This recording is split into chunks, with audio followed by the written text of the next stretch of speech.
बिस्मिल्लाहिर्रहमानिर्रहीम। अस्सलाम वालेकुम व्यूअर्स, आप सबको मेरे शो सियासत की बातें वारिस करने के साथ में खुशामदीद। जो व्यूअर्स नए आए हैं उनके लिए एक दरख्वास्त है कि आप मेरे इस चैनल को सब्सक्राइब करें, इस वीडियो को लाइक करें और ज़्यादा से ज़्यादा अपने दोस्तों में शेयर करें।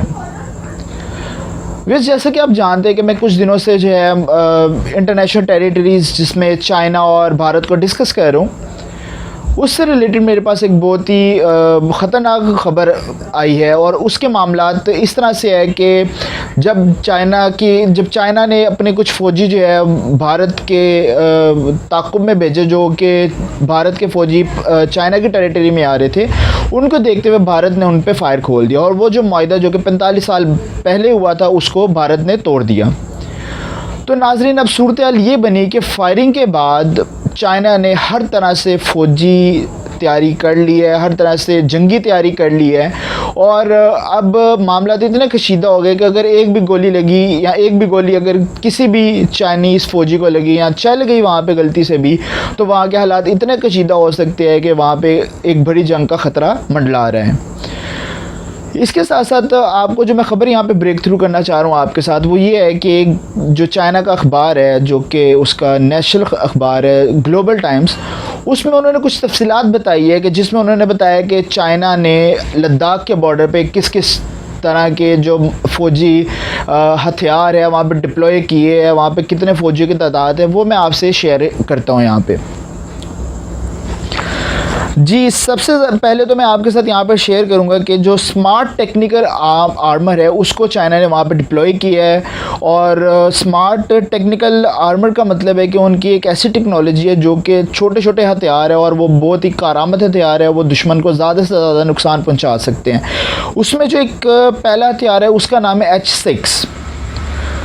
दूसरा उनका जो है, उन्होंने एयर डिफेंस ट्रुप्स जो है वहाँ पे लद्दाख के जो टेरिटरीज़ है, जो कि जहाँ पे लद्दाख की आर्मी इस वक्त मौजूद है, उससे कोई 150 किलोमीटर दूर जो है उनकी चाइना की आर्मी बेस है, वहाँ पे उन्होंने एयर डिफेंस ट्रुप्स जो है वहाँ पे डिप्लॉय कर लिए हैं।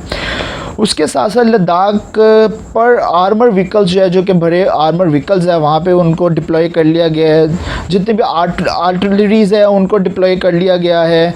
पैराट्रूपर्स वहाँ पे बड़ी तादाद में मौजूद है। इन्फेंट्री यूनिट्स चाइना के मौजूद है। और Y-20 एयरक्राफ्ट जो है चाइना ने अपने उस बॉर्डर पे लगा दिए है और जहाँ पे उनका एयरपोर्ट है। और उसके साथ साथ जो उनकी एयर बेस है, उसके साथ साथ जो PLA सॉर्दर्न कमांड है, वहाँ से उन्होंने जो तिब्बत से आने वाले कुछ फ़ौजियों को डिप्लॉय किया है ताकि ज़्यादा से ज़्यादा जो है वो फ़ौजी वहाँ पर डिप्लॉय किए जा सके। हालात कशीदा होते जा रहे दिन ब दिन। और इसके साथ साथ जो राजनाथ है उसने भी विज़िट किया था लद्दाख के एरिया का जहाँ पे इंडियन ट्रुप्स मौजूद है। उनकी फ़ौजी जो कारकर्दगी या उनकी जो फ़ौजी तैयारी है उसको अच्छी तरह से उसने देखा, परखा और वहाँ से वो फिर चला गया। इसके साथ साथ एक और जो मेरे पास आज की अहम ब्रेक थ्रू ख़बर है वो ये है कि आज बैठक लगी थी रशिया मॉस्को के अंदर, क्योंकि इंटरनेशनल प्रेशर इतना ज़्यादा था कि अवाम, जो इंटरनेशनल मीडिया या इंटरनेशनल जो कम्युनिटी है, वो चाइना और भारत के मुज़ाकरात कराने पे बहुत ज़्यादा ज़ोर दे रही थी। तो इसी सूरत हाल को मद्देनज़र रखते हुए कि जो रशिया है उसने एक बैठक करवाई है चाइना के वज़ीर ख़ारजा की और भारत के वज़ीर ख़ारजा की, लेकिन वहाँ से ख़बरें अच्छी नहीं आ रही। वहाँ से ये ख़बर आई है कि उनके जो मुज़ाकरात है चाइना और भारत के दरमियान, जो कि रूस में, वो बुरी तरह से ख़राब हो चुके हैं और बुरी तरह से जो है वो फ़ेल हो गए हैं, ख़राब हो गए मामलात, मज़ीद ख़राब मामलात हो गए। तो इन सब चीज़ों को मद्देनज़र रखते हुए चाइना और भारत के दरमियान टेंशन मज़ीद बढ़ गई है। और अरुणाचल जो है वो उनका एक भारत की एक स्टेट है जिस पे चाइना क्लेम कर रहे हैं अब कि ये स्टेट भी हमारी ही स्टेट है। तो वहाँ पे बातचीत में ये बात भी आई है कि भारत ये डिमांड कर रहा था कि चाइना अपनी वापस उसी इलाके में चला जाए जहाँ से आए। तो हालात इतने ख़राब होने के बावजूद भी चाइना यही कह रहा है कि मैं अपनी 1 इंच ज़मीन नहीं छोड़ूंगा, जबकि जो ज़मीनें या जो मेरी बाउंड्रीज़ है, जो टेरिटरीज़ मैंने सेट की है, मैं उसके मुताबिक अपनी ज़मीनें हर हाल पे हर सूरत में लेकर रहूँगा। अब अरुणाचल जो अगर इंडिया के हाथ से जाता है तो उसके साथ आप समझ लें कि जो 7 सिस्टर स्टेट है भारत की, वो भी चली जाएगी, जो कि हम चिकन नेक के नाम से जो पहचानी जाती है स्टेट, वो एक साथ ही नीचे की तरफ 7 स्टेट्स हैं। अगर अरुणाचल तक चाइना पहुंच जाता है तो फिर भारत की 7 जो स्टेट्स हैं उनको भी शदीद ख़तरा जो है लाक हो सकता है कि वो भारत के हाथ से जा सकती है। ये मामलात अब दिन ब दिन तोल पकड़ते जा रहे हैं। अब इस बात को इंटरनेशनल मीडिया भी हर तरह से कवर करने की कोशिश कर रहे हैं कि हालात ख़राब हो रहे हैं और चाइना किसी तरह से अपनी बात से हटने को तैयार नहीं है। अपनी जहाँ तक वो पहुँच चुका है वो उस ज़मीन से भी वापस आने के लिए तैयार नहीं है।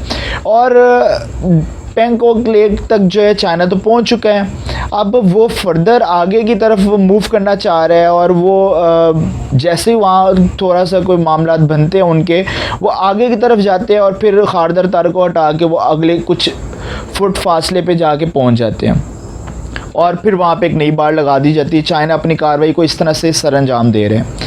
अब अगर हम बात करें कि भारत ने क्या तैयारी कर रखी है, भारत ने भी अपनी आर्टलरीज, अपने ट्रूप्स, क्योंकि कश्मीर में आपको पता है कि सिर्फ 8 लाख फ़ौजी जो है भारत के, वो सिर्फ कश्मीर में डिप्लॉय है। अब कश्मीर से बहुत से उन्होंने फ़ौजी जो है उसको दोबारा से इस लद्दाख की टेरिटरी में डिप्लॉय किया है।